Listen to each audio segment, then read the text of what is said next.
Distinguished guests, the President of the United States, accompanied by Colonel Paris Davis, U.S. Army, retired.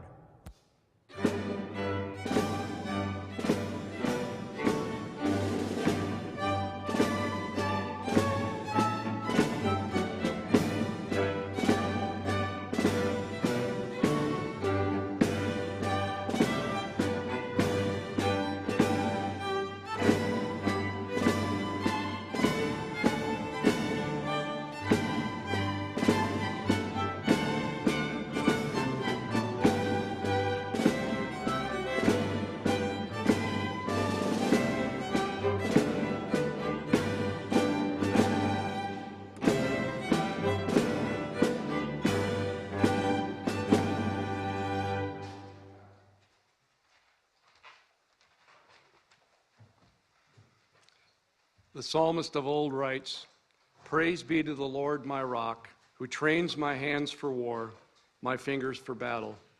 He is my loving God and my fortress, my stronghold, my deliverer, my shield, in whom I take refuge." Ladies and gentlemen, please join me as we mark this very special occasion in prayer. Almighty God, author of liberty and champion of the oppressed, I praise you for the life, heroic leadership, and distinctive service of your humble servant, Colonel Retired Paris D. Davis. Our Army has always counted on our leaders to be fully committed to our nation's ideals, to our Army values, and to all the soldiers under their command. Colonel Davis is a warrior leader who demonstrated what it looks like under the most challenging of conditions. We are humbled and inspired by Colonel Davis's example. In the moments that mattered most to those with him, from the Operational Detachment Alpha 321 5th Special Forces Group Airborne and the Army of the Republic of Vietnam 83rd Regional Force Company with him on that day of battle in 1965. Your servant displayed uncommon fortitude and courage and the willingness to sacrifice his own life to save others. The men under his charge looked to him for leadership, and by your strength he delivered. As Colonel Davis rightly receives our nation's highest military award for valor in action, for distinguishing himself by acts of gallantry above and beyond the call of duty, I humbly ask that his legacy not be defined by this moment or the receiving of this medal, but may the legacy of this medal and the rich history it bears be further evidenced and enriched by the character, selflessness, and heroism of Colonel Davis.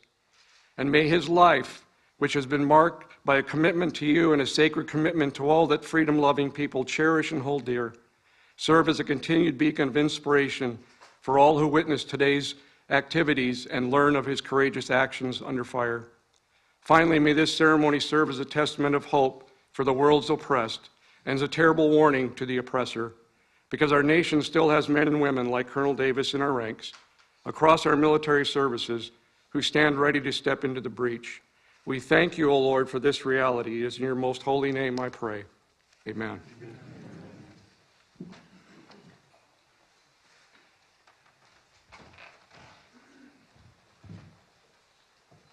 Please be seated.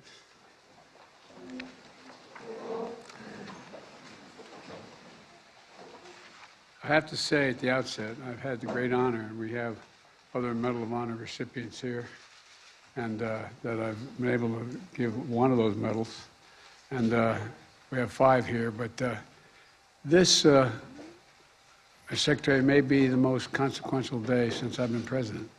It's an incredible man. 158 years ago today, in this White House, President Lincoln was putting the final touches on his second inaugural address. And he wrote, "Let us strive to finish the work we are in, to bind up the nation's wounds, and care for him who shall have borne the battle." Today, 58 years after he bore the battle, we honor a true hero of our nation, Colonel Paris Davis. I've had a chance to get to talk to him a little bit. We talked on the phone, and he doesn't know, but we're going to talk a lot more. Incredible guy. The Medal of Honor, created during Lincoln's presidency, is our country's highest military award, recognizing gallantry above and beyond the call of duty. That word gallantry, it's not much used these days, gallantry. But I can think of no better word to describe Paris, to describe you. I really can't. Gallantry. And everyone here feels exactly the same way. That includes Secretary Austin and Secretary McDonough and Secretary of the Army Wormuth and the Vice Chairman Grady and General McConville, Representative Byer. Where's Representative Byer? Thank you. Thank you for pushing this a little bit. Appreciate it. For joining us today. Now, as many of you know, Paris will be the first to tell you that he hates the word I, that it was his team who served and his team who sacrificed. So today I'm truly honored to welcome one of those teammates, Ron Dice. Where's Ron? Ron.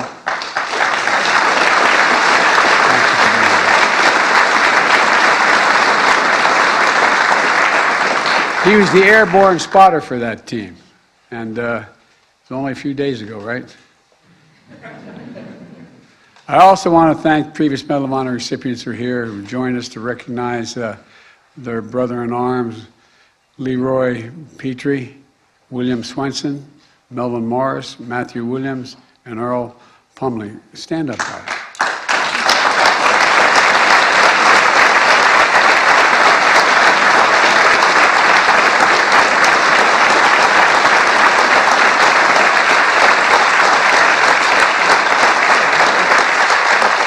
You're looking at courage in the flesh. And finally, Regan Stephanie Paris, you already know this, but your dad was a hero, but he didn't have to win this medal for you to know that. You knew it all along. You really did, didn't you, when you were kids? You knew growing up. And, and like you, I wish your brother Christopher was still with us to see your dad's finally recognize his story. It's a story that didn't just begin in the Vietnamese village 58 years ago. Instead, picture Paris in 1956, the son of a Midwestern foundry worker, starting his first year at Southern University in the heart of Louisiana. The college football team quickly noticed that Paris had the grit and the guts it needed on the team. So before long, Paris not only joined the team, but he was named All-American before us. He's a very slow learner, this guy. I tell you what, but off the field, Paris saw constant reminders that to many, he was less than an American. And that in the eyes of the law, he was less than a person. Signs on bars that read whites only, seats on buses were off limits for African Americans, schools, streets, shops divided by segregation.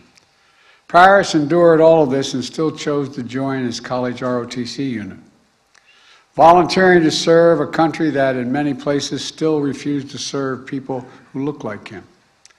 Right away, it was clear that Paris was a born warrior. He became an Army Ranger. Then he jumped at the chance to join the Green Berets, becoming one of the nation's first black Special Forces officers.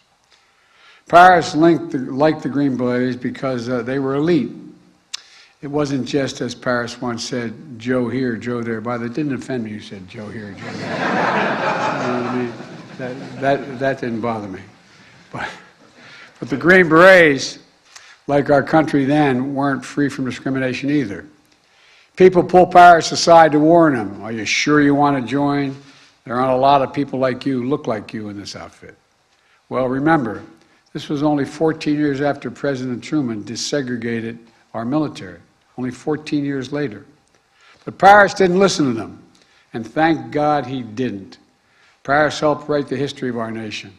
And this year we celebrate the 75th anniversary of our first fully integrated armed forces, and name Paris Davis will still stand alongside the nation's pioneering heroes. You know, in the early hours of June 18th, 1965, and his then Captain Davis and his team with 3 of the Green Berets were wrapping up a job well done. And together, they just finished a 10-mile march through the night to support a company of South Vietnamese soldiers on their first combat mission, a raid against the Viet Cong, thick in the jungle of Bong Song. The raid was a success. But as the sun began to rise, the men heard that haunting sound ring out. A bugle, a sure sign of a counterattack. Within minutes, the jungle lit up with enemy fire. Hundreds of Viet Cong began to swarm Captain Davis and his team, pinning them down in a rice paddy with no cover. Captain Davis rallied his team to fight back. Getting so close to the enemy, he was battling them hand to hand. Hours, this is the part that stuns me, hours into that fight, Captain suddenly heard a sound worse than the bugle, his teammate crying out for help. His team sergeant had been shot badly in his foot and his leg, trapping him in the middle of the paddy. And it got worse. On the far side of the field, his weapons specialist was stuck in a cesspit after being temporarily knocked out by shrapnel. You know, and even further beyond him was his medic, who had been shot in the head. Captain Davis realized he was the last American standing. Without hesitation, he yelled, "I'm coming for you. I'm coming for you." He called in friendly fire and gave a little bit of cover to run out and rescue his team. On his first attempt to get to Team Sergeant, Captain Davis was shot in the arm and had to turn back. Captain Davis waited for another window and sprinted back out again. But his team sergeant was stuck. Captain Davis couldn't fully break him free before he had to return to cover. He didn't give up, though. That's not the Green Beret way. For his third time, as enemy fire rained down him, he ran out. Captain Davis freed his team sergeant, threw him over his shoulder, and started carrying up the hill to safety. Captain Davis got about halfway up the hill before a bullet pierced his leg. Then, in front of him, another Green Beret sergeant who had just arrived to the battle to reinforce the team was shot in the chest and now needed to be rescued as well. Captain Davis limped up the hill with his team sergeant on his shoulder. He'd been fighting for around 10 hours, but Captain Davis didn't hesitate. He went back down the hill to retrieve the reinforcement who had been just shot in the chest, all 240 pounds of him. Next, Captain Davis ran to his weapons specialist, who was struck in that cesspit. Viet Cong fighters continued to spray gunfire across the field as Captain Davis threw his teammate a rope, pulled him out, and began to haul him up the hill as well. But this time, by this time, the rescue helicopter had landed. Captain Davis' commander gave him a direct order, "Get on board." Davis' response was just as direct. "Sir," he said, "I'm just not going to leave. I still have an American out there." Unsure if he was still alive, Captain Davis began to plan how he would get his medic. Just the day before, the medic had found out he was the good news. He was a new father. His wife had given birth to their first child. Captain Davis was going to give him a chance to see his baby boy. He pinpointed the medic's position and began crawling toward him, with gunfire and grenades still exploding around him. When he got there, the medic, still alive, asked him, "Am I going to die? Am I going to die?" Captain Davis said, "Not before me." Still fending off the Viet Cong assailants, Captain Davis hauled his medic up the hill. And nearly 20 hours later, after that bugle first rang, Captain Davis had saved each one of his fellow Americans. Every single one. Just as the story of Paris Davis did not begin on June 18, 1965, it does not end there either. Captain Davis went on to become Colonel Davis, serving more than 25 years in our military and earning a PhD on top of that. He received the Silver Star, the Bronze Star, the Air Medal, the Purple Heart. And even after he hung up his uniform, the captain continued to serve the community, founding the Metro Herald, a newspaper that focused on his local community and civil rights issues. I wish I could say that this story of Paris' sacrifice on that day in 1965 was fully recognized and rewarded immediately. But sadly, we know they weren't. At the time Captain Davis returned from war, the country was still battling segregation. He returned from Vietnam to experience some of his fellow soldiers crossing the other side of the street when they saw him in America. And although the men who were with him on that June day immediately nominated Captain Davis to receive the Medal of Honor, somehow the paperwork was never processed. Not just once, but twice. But you know what Captain Davis said after learning he would finally receive the Medal of Honor? Quote, "America was behind me. America was behind me." He never lost faith, which I find astounding. He never stopped believing in the founding vision of our nation, a vision that Lincoln kept alive 158 years ago, and a vision Paris fought to defend 58 years ago. This vision for a more perfect union, one where all women and men are created equal. You know, we're the most unique nation in the world. We're the only nation founded on an idea. Every other nation is founded based on a philosophy, based on ethnicity, religion, whatever, an idea. It's captured in, we hold these truths to be self-evident, that all men and women are created equal, endowed by their Creator with certain inalienable rights, life, liberty. We've never fully lived up to it, but we've never walked away from it. This is evidence we're still not going to walk away from it. Look, folks, we never ever walked away from our troops who dare all and give all to our nation. Paris, you are everything this medal means. I mean everything this medal means. And look, you're everything our generation aspired to be. You're everything our nation is at our best. Brave and big-hearted, determined and devoted, selfless and steadfast. American. American.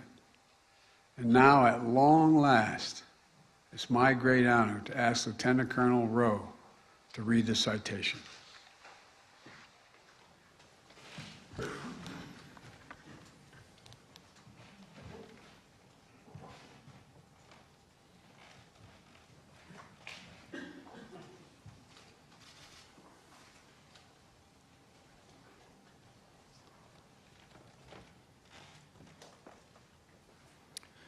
The President of the United States of America, authorized by Act of Congress, March 3, 1863, has awarded in the name of Congress the Medal of Honor to Captain Paris D. Davis, United States Army, for conspicuous gallantry and intrepidity at the risk of his own life above and beyond the call of duty. Captain Paris D. Davis, Commander, Detachment A321, 5th Special Forces Group Airborne, 1st Special Forces, distinguished himself by acts of gallantry and intrepidity above and beyond the call of duty while serving as an advisor to the 883rd Regional Force Company, Army of the Republic of Vietnam, during combat operations against an armed enemy in the vicinity of Bong Son, Republic of Vietnam, on June 17 through 18, 1965. Captain Davis and 3 other U.S. Special Forces advisors accompanied the Vietnamese 883rd Regional Force Company on its first combat mission, a daring nighttime raid against a Viet Cong regional headquarters housing a superior enemy force.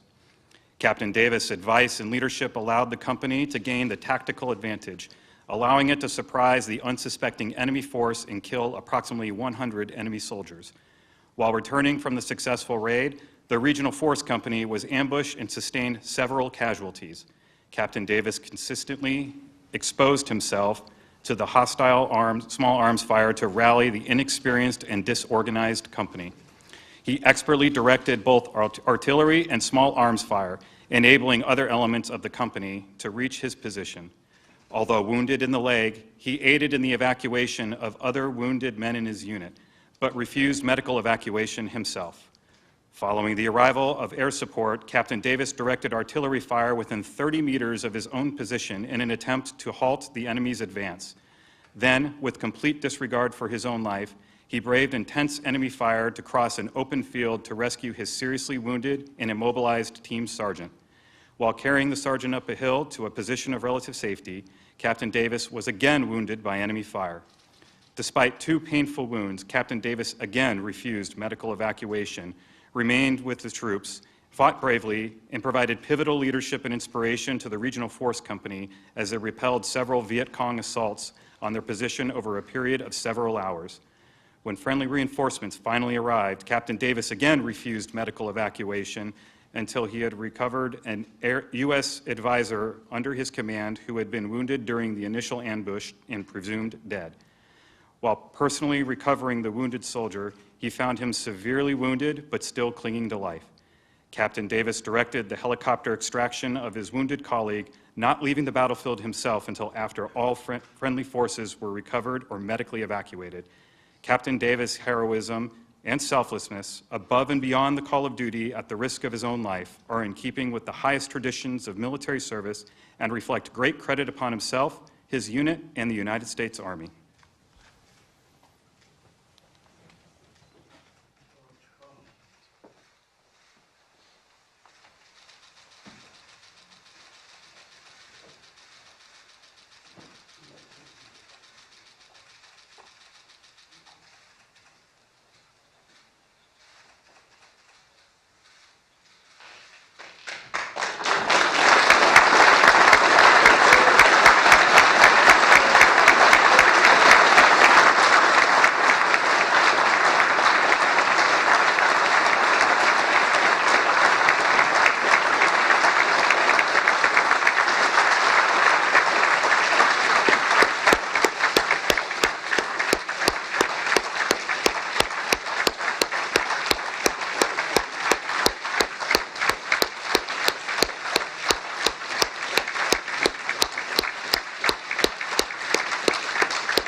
Ladies and gentlemen, please receive this benediction. Gracious and everlasting God, as we depart this ceremony, inspired by the courageous actions of Colonel Davis, help us to follow his selfless example as we serve our nation's people. May our participation in today's ceremony, coupled with the strengthening and shaping of your spirit to compel us to live lives of integrity and valor for the good of the nation, for the good of our families, and for the good of humankind around the world. Bless and protect our armed forces as they preserve our precious freedoms. Keep the lamp of liberty burning bright on the United States of America and our allies around the world. And grant us all your grace to meet the challenges ahead, the strength to overcome every obstacle, and impart to us the wisdom and the will to do justly, to love mercy, and to walk humbly before you all the days of our lives. It is in your most holy and precious name I pray. Amen.